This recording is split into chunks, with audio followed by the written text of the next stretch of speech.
مجھے فلم میں لے کے چلو. میں اپنی بہنوں سے کہتا ہوں یہ دنیا ہی سب کچھ ہے. میری بہنوں بتاؤ, جو اسلام عورت کو مسجد میں جانے کی اجازت نہیں دیتا, وہ اسلام عورت کو بیوٹی پارلر میں جانے کی اجازت کیسے دے سکتا ہے؟ آپ مجھے بتائیں تو صحیح, مسجد سے بہتر کوئی جگہ ہے؟ مسجد دنیا کی جنت ہے, جنت, مسجد دنیا کی جنت ہے. اللہ اکبر. ہمارا مذہب, اور مذہب کے ساتھ مسلک بھی کہہ دوں کہ ہمارا مسلک عورتوں کو مسجد میں جانے کی اجازت نہیں دے. کیوں؟ یہی تو ہمارے مذہب اور مسلک کی پوترتا ہے, پاکیزگی ہے, کہ فرمایا عورتیں مسجد میں نہ جایا کریں. لوگ کوستے ہمارے مسلک کو کہ یہ مسجد میں جانے سے کیوں روکتے ہیں. میں نے کہا ہم نہیں روکتے, فاروق اعظم نے روکا ہے. اور لوگ شکایت لے کے ام المومنین سیدہ عائشہ کی بارگاہ میں گئے تو کہنے لگی کہ جو کیفیت تمہاری آج ہے, اگر رسول اللہ کے ظاہری دور میں ہوتی تو جو کام عمر کر رہے ہیں وہی کام اللہ کے رسول نے بھی کیا ہوتا. حضور فاروق اعظم نے روک دیا. آج تک لوگوں کے پیٹ میں درد ہے, اور جو لوگ مسجد میں لے جا رہے ہیں حالات کیا ہیں آپ اچھی طرح جانتے ہیں. میں کسی کو نکتہ چینی نہیں کر رہا ہوں, لیکن حقائق بیان کر رہا ہوں کہ لوگ آج اسلام کو بدنام کر رہے ہیں. حدیث کے نام پر حدیث کا قتل عام کرتے ہیں, حدیث کے نام پر حدیث کی غلط ترجمانی کرتے ہیں. یاد رکھیے, کہتے ہیں عورتوں کو مسجد سے کیسے روک دیا. ہم نے کہا حالات تو دیکھو, حالات تو دیکھو. اور اس دور میں منع کیا, آج تو کیسا دور ہے. لیکن جاؤ مسجد کے نام پر لے جا رہے ہیں, پھر حالات کیا ہوتے ہیں. لیکن اتنا ضرور کہوں گا, رسول اللہ کے ظاہری دور میں عورتیں مسجد میں آتی تھی اس لیے کہ قرآن اتر رہا تھا. لیکن حضور علیہ السلام کے بعد صدیق اکبر کے دور تک یہ بات رہی, فاروق اعظم نے حالات دیکھ کر کے منع کر دیا. لیکن ایک بات آپ سے اور عرض کروں, حضور کی مسجد میں باہر سے عورتیں آتی تھی نماز پڑھنے, لیکن گھر کی عورتیں نہیں آتی. سیدہ فاطمہ کا نام آپ ثابت نہیں کر سکتے. کیوں؟ اس لیے کہ وہ دور رہتی تھی, وہ علم حاصل کرنے آتی تھی. حضور علیہ السلام و تسلیم سے فیض لینے آتی تھی. لیکن سیدہ اس لیے مسجد میں نہیں آتی تھی کیونکہ ان کے گھر تو حضور خود ہی تشریف لے جاتے تھے. ام المومنین عائشہ صدیقہ اپنے حجرے سے نماز ادا فرماتی تھی کیونکہ ان کے گھر میں حضور خود تشریف رکھتے تھے. اس سے پتہ چلا اس وقت تو عورتوں کا مسجد میں آنا رسول اللہ سے استفادے کے لیے تھا, حضور سے فیض حاصل کرنے کے لیے تھا. لیکن آج کون ہے بھائیوں؟ اور پھر اس کے بعد میں کسی کو گالی نہیں دیتا, لیکن اتنا ضرور کہوں گا, جن کے یہاں مسجد میں آنے جانے کی اجازت ہے, ذرا ان کے مولویوں کی سوشل میڈیا پر داستان سن لو کیا ہے. میں نام نہیں لوں گا, لیکن یہ ضرور ہے کہ کتنے کیا کرتوت ہے, ذرا دیکھ لیں. کبھی وقت ہوا اس عنوان پہ بات ہوئی تو ہم آپ کو بتائیں گے کہ مولوی صاحب جن کے مسجد میں آنے جانے کی اجازت ہے, کتنے لوگوں سے کیا ہوا. یہ چھپی ہوئی نہیں ہے, انٹرنیٹ پر پوری زندگی موجود ہے. ان لوگوں کی جیل کاٹ لیا ہے. اللہ اکبر, جیلوں میں گئے ہیں مولوی صاحب, جیلوں میں گئے ہیں. تو کیا تم مسجد کے دروازے کھول کے ہر مولوی صاحب کو مشکوک کر دینا چاہتے ہو؟ تھوڑا غور تو کرو. اور آپ سے بھی کہتا ہوں, ہر کسی کی حدیث کی دھونس میں نہ آیا کرو, اس لیے کہ جو حدیث پڑھتا صحیح ہے لیکن اس کی ترجمانی غلط کرتا ہے, اس پر بھی تو توجہ کرو. میں یہ نہیں کہتا کہ قرآن غلط پڑھتے ہیں, حدیث قرآن صحیح پڑھتے ہیں, حدیث صحیح پڑھتے ہیں, اس کی ترجمانی غلط کرتے ہیں. یہی تو خارجیوں نے کیا تھا. مولا علی پر سب سے پہلے کفر کا فتویٰ خارجیوں نے دیا. اس امت میں سب سے پہلے جس پہ کفر کا فتویٰ لگا ہے کسی مومن پر, وہ کل ایمان فاتح خیبر مولا علی ہیں. خارجیوں نے ان کو کافر کہا, اور دلیل میں کیا کہا؟ قرآن کی آیت پڑھی, ان الحکم الا للہ. نوجوان جو پڑھے لکھے ان کی توجہ چاہتا ہوں, وہ کہتے ہیں نا یہ تو قرآن پیش کرتے تو حدیث پیش کرتے. میں نے کہا خارجیوں نے بھی قرآن پیش کیا تھا. کیا؟ ان الحکم الا للہ, حکم نہیں مگر صرف اللہ کا. ذاتی اور عطائی کا فرق مٹا دیا, مولا علی کو کفر کا فتویٰ دے دیا. آیت صحیح پڑھی, ترجمانی غلط کی. اللہ, آیت پڑھنے میں کوئی اختلاف نہیں. کیا کہا؟ حکم صرف اللہ کا. اور قرآن تو آگے بھی کہہ رہا ہے نا کہ جب میاں بیوی میں جھگڑا ہو جائے تو ایک حکم مقرر کر لو, پنچ مقرر کر لو. اگر ان الحکم الا للہ کا یہی مطلب ہے کہ اللہ کے سوا کوئی حکم نہیں ہے, تو پھر اللہ نے پنچوں مقرر کرنے کا حکم کیوں دیا, فیصل مقرر کرنے کا حکم کیوں دیا؟ تو پتہ چلا یہاں سے مراد ذاتی اور عطائی کا جب تک کہ فرق نہیں ہوگا اس وقت تک کہ آپ قرآن کی صحیح ترجمانی نہیں کر سکتے. یہی تو ہم ان کو سمجھاتے جو انگریزوں کے میز سے پیدا ہوئے. وہ نوزائیدہ جماعتیں نہیں جانتی کہ ذاتی اور عطائی کا فرق کیا ہے. ایک ہی بات پہ اڑے ہوئے ہیں اور ظاہر بات کرتے رہتے ہیں اور آپ بھی اس میں الجھتے رہتے ہو اور کہتے ہیں کوئی غوث نہیں ہو، غوث نہیں ہو. غوث کہنا شرک ہے، غوث اعظم کہنا شرک ہے. غوث اعظم صرف اللہ ہے. ہم نے کہا غوث اعظم صرف اللہ ہے تو پھر مولانا بھی تو صرف اللہ ہے. مولانا بھی صرف اللہ ہے. قرآن کہتا ہے انت مولانا فانصرنا علی القوم الکافرین. قرآن نے کیا کہا؟ انت مولانا، تو مولانا ہے. تو جب اللہ مولانا ہے تو 68 پڑھنے والا مولوی کیسے مولانا ہو گیا؟ جب اللہ کو مولانا کہا، مولوی صاحب کو ہی مولانا کہا، یہ بھی تو شرک ہو جائے گا تمہارے ضابطے کے مطابق. لیکن الحمدللہ ہمارے یہاں نہ وہ شرک ہے غوث اعظم کہنا، نہ مولانا کہنا شرک ہے. اس لیے کہ اللہ مولانا ہے ذاتی طور پر، اس کو کس نے مولانا نہیں بنایا. وہ ہمیشہ سے مولانا ہے، مولانا رہے گا. لیکن یہ ان پڑھ پیدا ہونے والا 8 سال پڑھا، کورس کیا، تب اس کو مولانا کہا گیا. اور یہ اللہ کی عطا سے مولانا. تو یاد رکھ، جب تیرا مولوی خدا کی عطا سے مولانا ہو سکتا ہے تو میرا عبد القادر جیلانی بھی خدا کی عطا سے غوث اعظم ہو سکتا ہے. نعرہ تکبیر، نعرہ رسالت، یہ کوئی فیضان یہ غوث کوئی اعظم. یہ کوئی اختلافی بات ہم نہیں کر رہے ہیں، لیکن آپ کو یہ بتانا چاہتے ہیں کہ آج امت کو تو اتحاد کی ضرورت ہے. وہ اس طریقے کی باتیں کرتے تو ہمیں جواب، اس لیے کہ جب سوال ہوگا تو جواب دیا جائے گا. اللہ اکبر. پھر کہتے ہیں کہ یہ نہیں اور وہ نہیں اور وہ نہیں، غریب نواز تو صرف اللہ ہے، اللہ کے سوا کوئی غریب نواز نہیں. ہم نے کہا بھائی یہی بات سن لو نا، قرآن کہہ رہے مولا. آپ نے سورۃ البقرہ کی آخری آیت، اسی پر تو سورۃ البقرہ ختم ہو رہی ہے. انت مولانا فانصرنا علی القوم الکافرین. تو مولانا ہے، اللہ مولانا ہے. کتنے مولانا تم نے پیدا کر رکھے، تو روزانہ کتنے شرک کر رہے ہو. اس کو سمجھو، ذاتی عطائی کا فرق سمجھو. اسی لیے ہم کہتے ہیں نبی کو جو غیب ہے وہ ذاتی نہیں ہے، اللہ کی عطا سے ہے. اور اللہ کا علم لامحدود ہے، لیکن خدا کی نگاہ میں مصطفیٰ جان رحمت کا علم محدود ہے. نگاہ قدرت میں ان کا علم محدود ہے. اللہ کو کسی نے نہیں دیا، لیکن مصطفیٰ جان رحمت کو اللہ نے عطا کیا.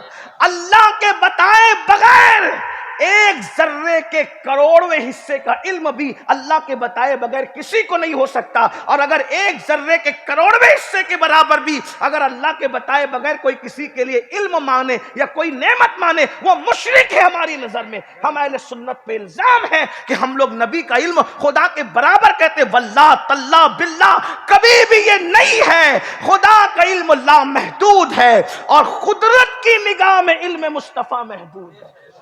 نگاہ قدرت میں علم مصطفیٰ میں حضور کے علم کی حد ہے. نگاہ قدرت میں اگرچہ ہماری نگاہ میں حضور علیہ السلام کے علم کی کوئی حد نہیں، کیونکہ ہماری نگاہ کی حیثیت کیا ہے. جو اپنا چہرہ نہ دیکھ سکے وہ علم مصطفیٰ کا اندازہ کیا لگا سکتا ہے. ہم اپنا چہرہ خود نہیں دیکھ سکتے. اس لیے اس کو سمجھنا ہوگا جوانوں. عمل کے ساتھ عقیدے کی اصلاح بھی ضروری ہے. تو میں کیا عرض کر رہا تھا، بات دور نکلتی جا رہی ہے. آپ کا ذوق سلامت ہے، اس لیے ہم بھی کچھ اشارے دے رہے ہیں. اللہ اکبر. اس جوان نے اپنی بیوی سے کہا ہوگا کہ حضور بلا رہے ہیں، میں نے جانا. لیکن وہ پاکیزہ بیوی نے کیا کہا؟ اللہ اے جانے والے جا، ضرور جا، جلدی جا، تاخیر نہ کر. لیکن ایک بات کا وعدہ کرتے ہوئے جا کہ اگر تو واپس لوٹے گا تو میں غازی کی بیوی کہلاؤں گی، اور اگر تو شہید ہو گیا تو شہید کی بیوہ فخر سے کہلاؤں. جا، ضرور جا، لیکن سنتا جا. جیسے آج جا رہا ہے ویسے کل جنت میں مجھے چھوڑ کے مت جانا. آج تو اکیلے جا رہا ہے، کل جب جنت میں جانا تو اپنا ہاتھ میرے ہاتھ میں لے کے مجھے بھی جنت میں لے کر کے چل. وہ عورت، وہ خاتون اور وہ عاشق چلا گیا. توجہ ہے، میں نے اتنی لمبی بات یہ چند جملے کہنے کے لیے کہی تھی. عاشق چلا گیا، اس نے جان بھی دے دی، فرشتوں نے اس کو غسل دیا. مشہور واقعہ ہے، ان پر میرے ماں باپ قربان، ان کو غسیل الملائکہ کہا گیا. ٹھیک ہے، حضرت سیدنا حنظلہ رضی اللہ تبارک و تعالیٰ عنہ. اب سنیے، غور سے سنیے.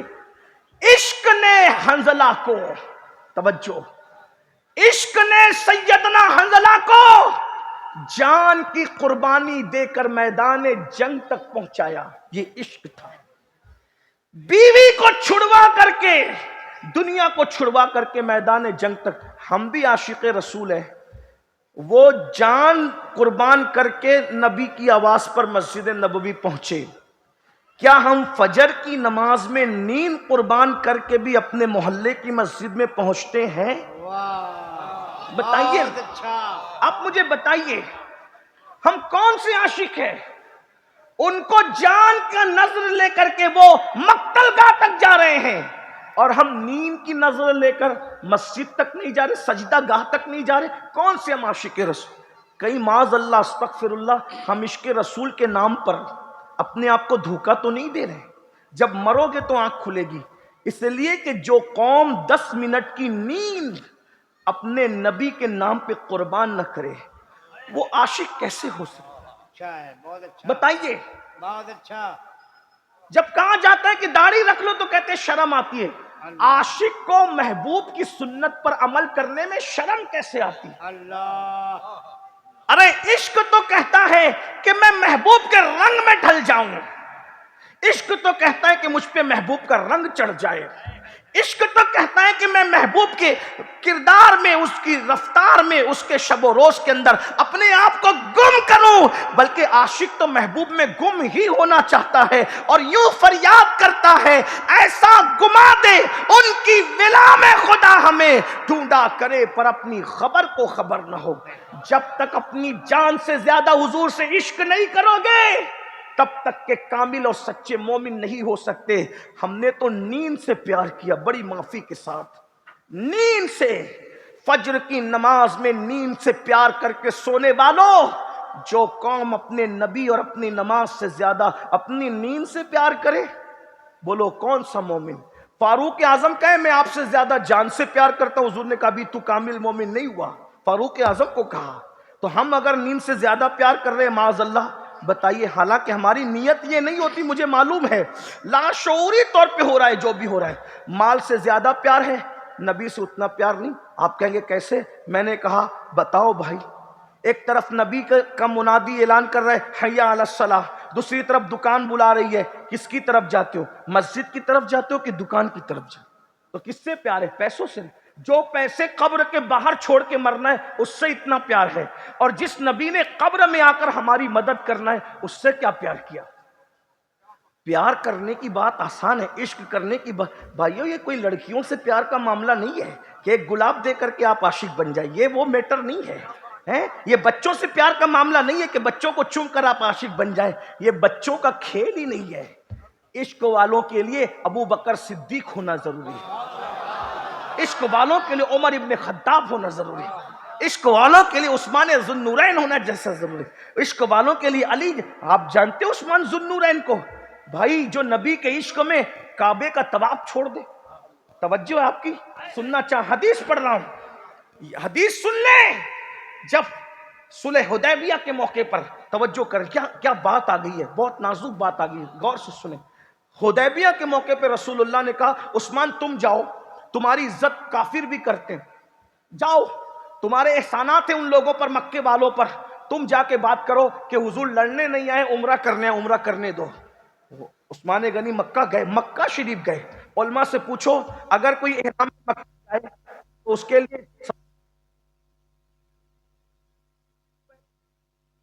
جانے والوں کے